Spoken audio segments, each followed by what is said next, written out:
Good afternoon, how are you? I apologize if the wind is too great, but we're in the Bahamas and we'll be turning toward the north again probably tomorrow. And so we'll start chopping into that cold weather. There are places to be secure and warm on board, and I don't think the weather conditions in the water is anything. So this is among the last several of our sail and talk episodes. There are several stories today that you might be interested in. One is happened today involving United Healthcare CEO Brian Thompson. He's 50 years old, was 50 years old. He was shot dead outside the Hilton Hotel.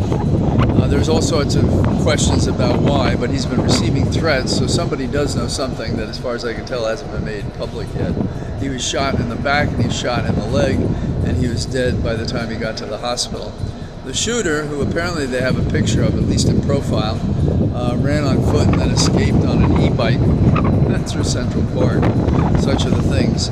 One of the charges against United Healthcare that something matters, and I can't say that it does because all the research that's going on is premature at best, but that 32% of insurance claims are not paid. And that's high in the industry, and apparently United Healthcare is up there. But I don't know if there's something else personal involved. His wife knew about it. He had no detail to protect him from an assassin as occurred. So there are a number of these situations in which less ordinary steps are being taken. For example, roaming the world.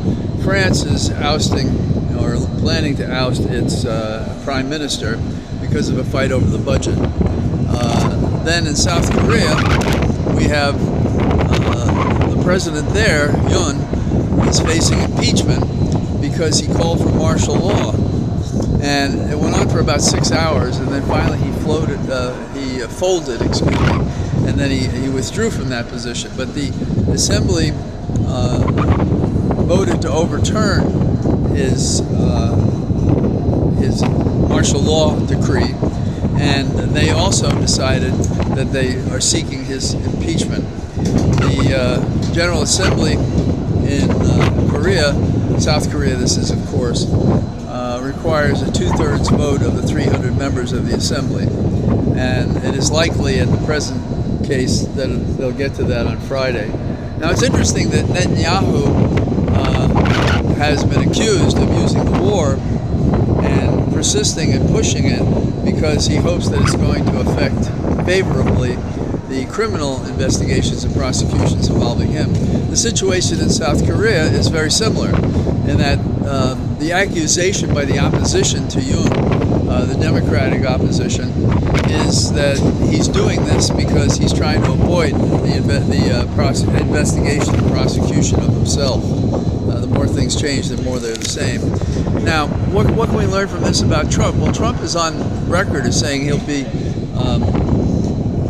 a dictator the first day, and we can presume if he were to pull that off for every day afterwards. The result, however, I think is going to be very difficult for him to achieve, and it appears that there are people coming on deck that are going to help that happen. But we should keep in mind that you can't impeach this guy too much, and it might be nice once in a while to use the tool the way it was intended. That when somebody does extraordinary, whether they're 1 day in office or 100 days in office, that you impeach their asses and kick them out and convict them in the Senate. Hello? Any of you guys, can you figure any of that out?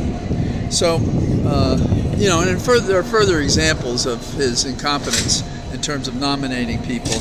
He nominated a fellow who loves parties and abusing women and drinking like Associate Justice Kavanaugh, and this is the guy they choose to be the head of the Defense Department. So what's happened to that?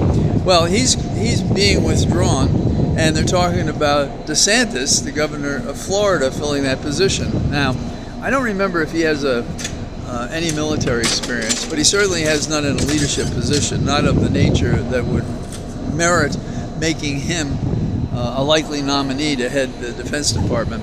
This may also be complicated in this sense.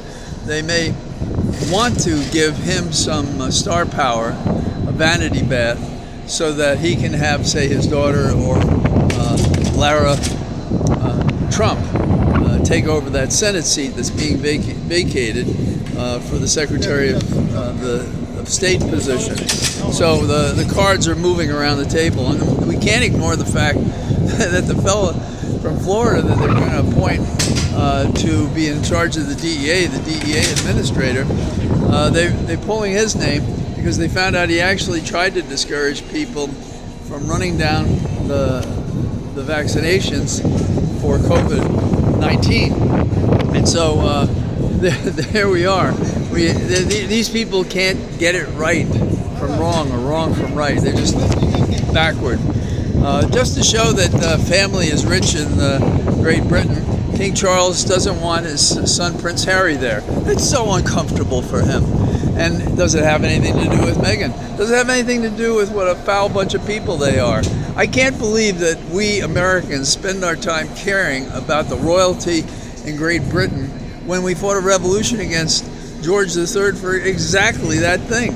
And people who accept emoluments from Great Britain, why? Oh yes, we're not in war now, but some things you just can't forget, and I think that's part of it, particularly when you see how our relations ebb and flow with Great Britain. Anyhow, some may feel differently about it.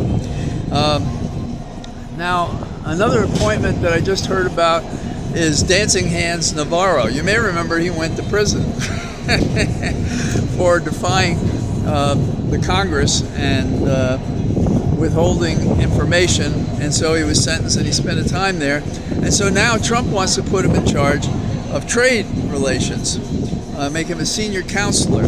Now, think about it. What kind of person does Trump like? Trump doesn't want felons to vote, but he doesn't care if they serve in his cabinet. And why should he? Because he's an accomplished felon himself. He'll do anything he can to erase it. It reminds me of Rudy Giuliani. He erased his first marriage, and he wants to probably erase what's going on now with his own situation. Well, so what do I see? Overall, even though I'm down here near rum drinks, one a day is tough, by the way. I'm not that kind of a guy. The thing that strikes me is that this administration, I think, is going to be like Humpty Dumpty, and all the king's horses and all the king's men couldn't put it together. And from day one, which is several days ago, forward, we have to be fighting every inch of the way, and we have to stop talking like we think talk alone will do it. We have to act. We have tools in the Constitution. We have tools in the statutes. We have rules in the Senate and the House. We should use all those. We have courts. Not every one of them is occupied by a judge who can't find his hands from his elbow. So we have to go forward and fight for what we think is right to have the democracy we have. So that's what I have to say. And I say good evening to you from the front deck of the ship that's heading, I don't know where I'm heading. I'm going north yet. All the best. Bye-bye.